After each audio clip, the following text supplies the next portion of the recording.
Ah, ici, on va aller voir la prairie pour laquelle on a eu le prix de la plus belle prairie de Wallonie l'année passée, qu'on exploite déjà depuis plus de 50 ans dans la famille.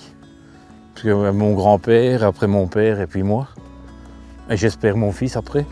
Ah non, Fifi. Hein? Ah, Greta. Moi, elles ont des noms, moi.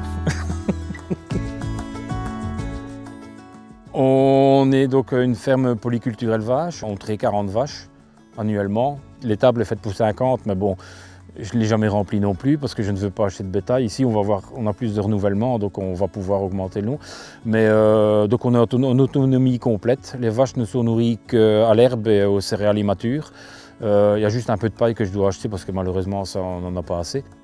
On composte toutes nos fumiers pour justement fertiliser nos sols. On a un troupeau donc, de blanc-bleu mixte et de normande une race qu'on a choisie pour justement la capacité à transformation en fromage pour le lait.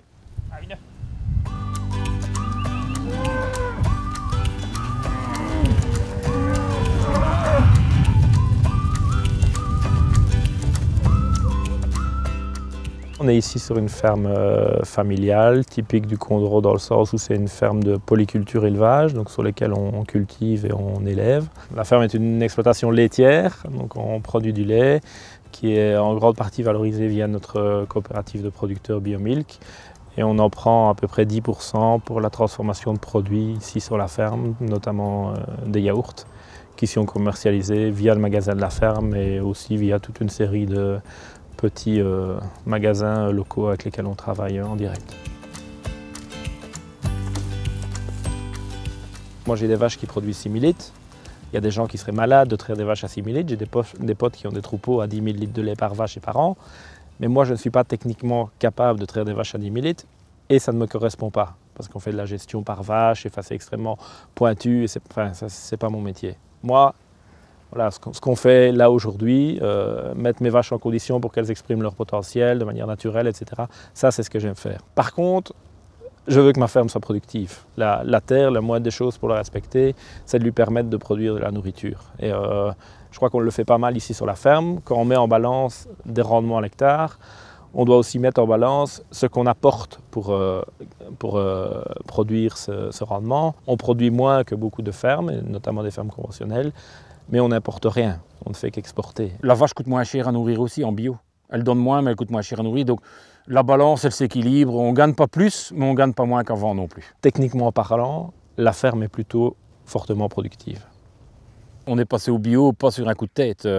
On travaillait déjà plus ou moins comme ça, je vais dire, mais on n'était pas certifié, bien sûr. Ce qui nous a décidé aussi, c'est que moi, à chaque fois que je pulvérisais, je revenais, j'avais mal la tête pendant 2 jours.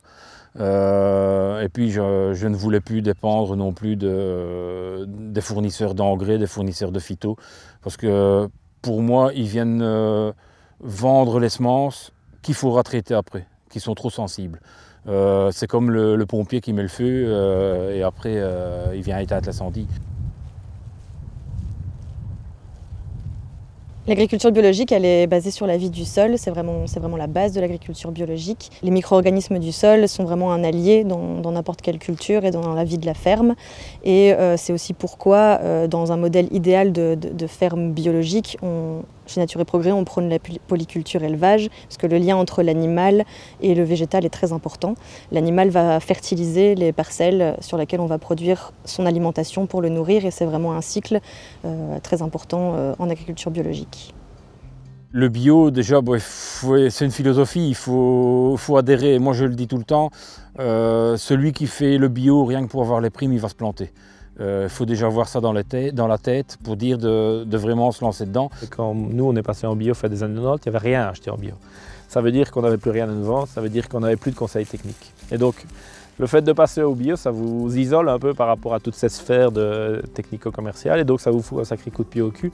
Vous êtes obligé de recommencer par vous-même à aller chercher de la connaissance, à réfléchir par vous-même, vous êtes devant des problèmes, vous avez très peu de personnes qui vont vous amener des solutions toutes faites. Et donc ça vous remet dans votre vrai métier d'agriculteur, de paysan qui est dans un milieu et qui doit faire face, qui doit réfléchir. Oh, ma mère. Maintenant, avec Bio-Wallonie, il y a quand même un encadrement technique qui est là, qui ont des gens qui ont été agriculteurs, qui sont encore agriculteurs et qui travaillent dans la structure Bio-Wallonie. J'aime bien ça, hein, les papouilles. Oh, allez toi, jalouse. Hop. On se retrouve finalement avec des gens en face de nous qui décident de dire voilà, j'en ai marre d'être dépendant de tout de A à Z. Je veux vraiment retrouver mon système à moi.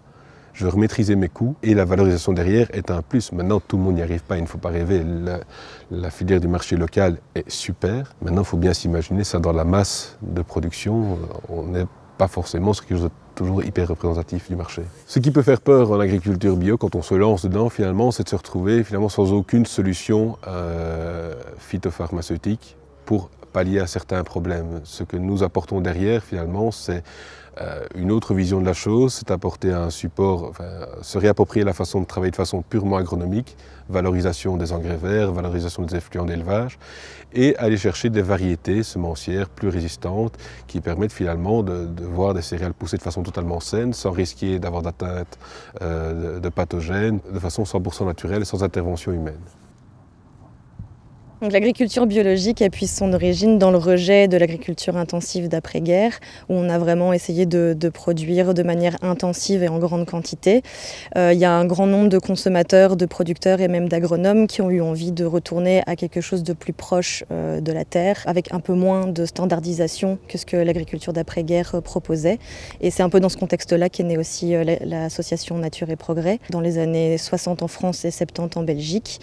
Et donc vraiment, ce sont des groupes de personnes, consommateurs, producteurs, etc., qui ont voulu redéfinir ce qu'était pour eux l'agriculture et qui ont décidé d'appeler ça agriculture biologique et de définir des règles de production et des principes au sein de cahiers des charges pour pouvoir les diffuser et pour pouvoir aussi cadrer cette agriculture biologique. J'ai des témoignages d'agriculteurs de cette époque-là qui me disent que ce qui les choquait, c'était vraiment d'essayer de créer la vie à partir de la mort, parce que pour eux, ils mettaient des produits qui tuaient la vie sur leur parcelle, alors qu'ils essayaient de créer la vie en cultivant de l'alimentation.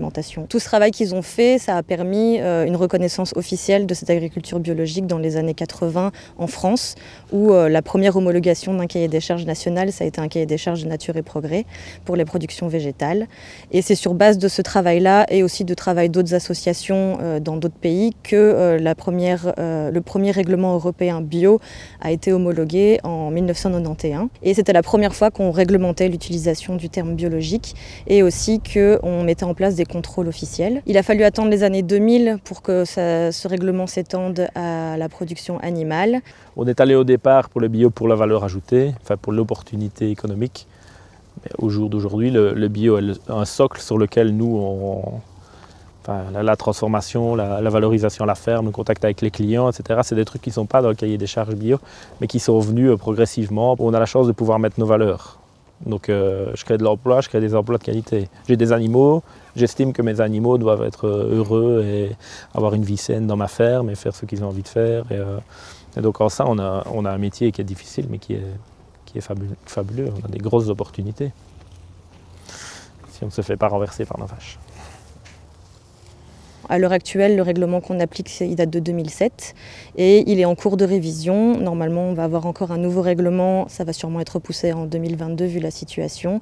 Et dans ce nouveau règlement, on va élargir encore un peu plus les champs d'application. Et malheureusement, en tout cas, du point de vue Nature et Progrès, on va vers des règles qui reviennent un peu à une standardisation qui a été rejetée par les pionniers du bio à la base et qui peut-être va permettre une sorte d'intensification de l'agriculture biologique. L'UNAP, c'est l'Union nationale des agriculteurs bio. Elle encourage les agriculteurs à travailler en collaboration, à travailler ensemble, plutôt que d'être concurrents. Elle participe aussi à l'élaboration du nouveau plan stratégique bio Horizon 2030. C'est ce qui va, je dirais, fixer les objectifs du gouvernement pour l'avenir du bio. Il va falloir, si on veut que ça devienne une courbe et que ça monte à 30%, avoir d'autres objectifs dans le soutien du bio. Pour faire un acte politique global, il faut consommer bio, mais aussi local et en circuit court. Ainsi, on s'assure vraiment de consommer de saison, parce qu'en consommant local, on va consommer que de saison par rapport aux productions wallonnes. Et en allant chez le producteur, on va s'assurer d'une certaine équitabilité du prix qu'on va lui offrir. Et même souvent, on va aller vers du zéro déchet. Il faut que le bio reste attractif et qu'il y ait quand même un soutien financier de la part du gouvernement wallon. Parce que être bio, c'est quand même rendre service à la société. Ce n'est qu'une rémunération pour un service rendu à la société. Pour voir finalement l'agriculture biologique continuer à se développer, c'est finalement de garder un encadrement neutre, honnête et indépendant, que ce soit via des ASBL comme Biolonie, via le programme wallon de développement rural, qui sont là vraiment pour permettre une émancipation du secteur bio et finalement pouvoir travailler de façon honnête et claire vis-à-vis des agriculteurs. Et penser qu'on n'arrivera pas à nourrir le monde avec l'agriculture bio, c'est complètement faux. On arrive à des potentiels de rendement qui sont là. On a des éleveurs, des producteurs et des cultivateurs qui sont capables de travailler très très bien et de produire vraiment de l'alimentation de qualité en masse. C'est vraiment finalement arriver à gérer la production et le débouché derrière. L'enjeu majeur, il est là.